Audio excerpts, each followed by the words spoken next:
ఈవీఎంను రోడ్డుపై కాల్చాలన్న జగన్ వ్యాఖ్యలను ఈసీ సుమటోగా స్వీకరించింది. విచారణ జరిపి నివేదిక ఇవ్వాలని కర్నూలు కలెక్టర్ను తెలుగు రాష్ట్రాల ఎన్నికల ప్రధానాధికారి బన్వర్లాల్ ఆదేశాలు జారీ చేశారు. దీనికి సంబంధించిన బ్రేకింగ్ న్యూస్ మనం ఇప్పుడు చూస్తున్నాం.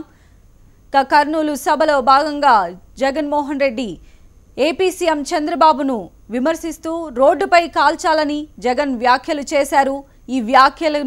ఈ వ్యాఖ్యలపైన టీడీపీ నేతలు తీవ్రస్థాయిలో విరుచుకుపడ్డారు. ఈసీ కూడా ఈ వ్యాఖ్యలను సుమటోగా స్వీకరించడం జరిగింది. విచారణ జరిపి నివేదిక ఇవ్వాలని కర్నూలు కలెక్టర్ను తెలుగు రాష్ట్రాల ఎన్నికల ప్రధానాధికారి బన్వర్లాల్ ఆదేశాలు జారీ చేసినట్లుగా కూడా మనకి బ్రేకింగ్ న్యూస్ అందుతోంది. దీనికి సంబంధించినటువంటి అడిషనల్ డీటెయిల్స్ మా రిపోర్టర్ సాదిక్ అందిస్తారు. సాదిక్, నంద్యాల ఉప ఎన్నికల్లో వైఎస్ఆర్ పార్టీ అధినేత జగన్ వ్యాఖ్యలపైన ఈసీ ప్యూర్ గా మొత్తం ఇన్వెస్టిగేషన్ చేస్తుంది. చంద్రబాబు నాయుడిని కాల్చి పారేయాలన్నటువంటి వ్యాఖ్యలపైన సుమోటోగా స్వీకరించింది. జిల్లా కలెక్టర్ అంటే కర్నూలు జిల్లా కలెక్టర్ కు పూర్తి వివరాలు అందించాలని చెప్పేసి కూడా ఆదేశాలు జారీ చేశారు రాష్ట్ర ఎన్నికల ప్రధానాధికారి బన్వర్లాల్.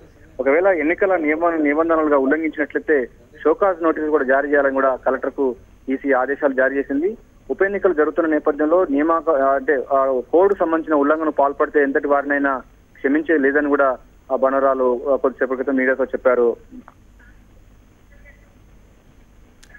రైట్ సాదిక్.